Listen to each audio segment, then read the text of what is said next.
मुझे एक चीज़ बताइए कि अगर हमने लास्ट टाइम वैसे तो बात करी थी, बट इस बार मैं थोड़ा-सा उसको आपका व्यू वापस अगर आपने रिफ्रेम किया होगा, यार ब्लू चिप्स उतने ज़्यादा चले नहीं हैं स्टॉक्स। हुँ, अगर हम ओवर द लास्ट 4-5 ईयर्स की बात करें जो टॉप लीडर्स थे जैसे एचडीएफसी बैंक की बात करें या बजाज फाइनेंस की बात करें, मैं जस्ट टेकिंग एग्जांपल्स ये वाले जितना हमने देखा हुआ है जो पहले जैसे चलते थे in contrast to mid cap and small cap ये इतने नहीं चले।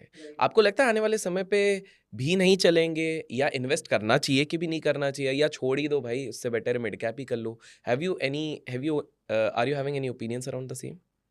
11th क्लास में मेरी टीचर ने मुझे एक लाइन बताई थी, more risk, more profit, more loss, less risk, less profit, less loss.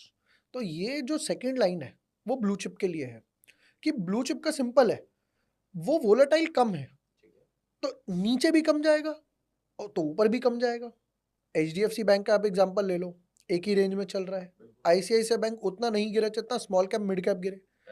अब वो लोग जिनके पोर्टफोलियो में भरा ही मिड कैप है, भरा ही स्मॉल कैप है और मैं कहता हूँ माइक्रो कैप भरा पड़ा है, क्योंकि मार्केट टूटा उस हिसाब से, तो उनका पोर्टफोलियो बैठ गया।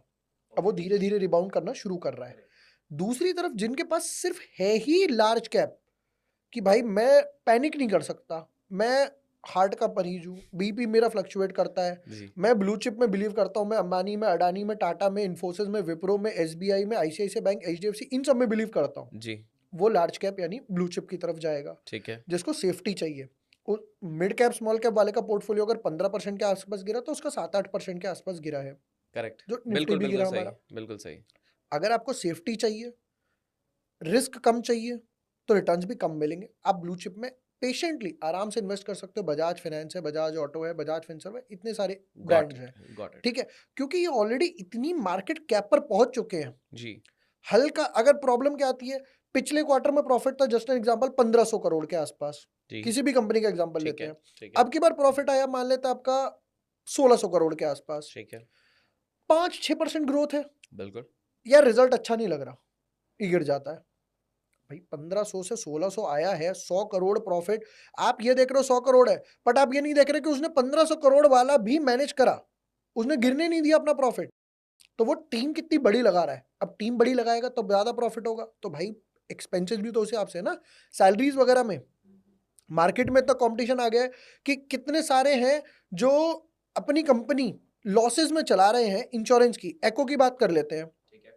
शार्क टैंक में आता है जी, कि भैया आपकी कंपनी तो लॉस में चल रही है, आपकी खुद की कंपनी एको लॉस में चल रही है यार। शार्क टैंक में एक बंदा बता दो जो प्रॉफिट में हो। लेंसकार्ट लॉस में, फिर उसके बाद आप शुगर कॉस्मेटिक्स ले लो लॉस में, शादी डॉट कॉम लॉस में, इस साल बोट ने भी लॉस पोस्ट करा है। ठीक है, सब लॉसेस में भरे पड़े हैं। बिल्कुल, क्यों? वीबा, वो तक लॉस में गया, स्टार्टअप्स वगैरह है, क्योंकि अच्छा खासा स्पेंड करा आपने करेक्ट, मार्केटिंग वगैरह करेक्ट, पे। तो अब आते हैं स्मॉल कैप मिड कैप पे। ठीक है। स्मॉल कैप को पावर है मिड कैप बनने की, बट दूसरी तरफ उसका नेगेटिव ये है कि वो 10 का 50 भी हो सकता है और 10 का 0 भी हो सकता है, ओके, तो ओके, रिस्क भी करेक्ट, ज्यादा है। रिस्क भी ज़्यादा है। अगर आपके पास अर्ली एज में हो, 18, 20, 25, 27, 30, आपको पता है कि जिंदगी बहुत बड़ी है, आप रिस्क ले सकते हो। अगर कहीं लॉस भी हुआ, आप कुछ ना कुछ करके, कोई दूसरा काम करके, एफएनओ में ट्रेडिंग करके, जॉब करके, कोई दूसरा बिजनेस करके कवर कर लोगे। बट जब आप 60 साल की एज में, 65 साल की एज में होते हो, तब आप सोचते हो कि यार अब वो टाइम आ गया, अब मैं रिस्क नहीं ले सकता, I have to play safe in my second innings. Got it, got it.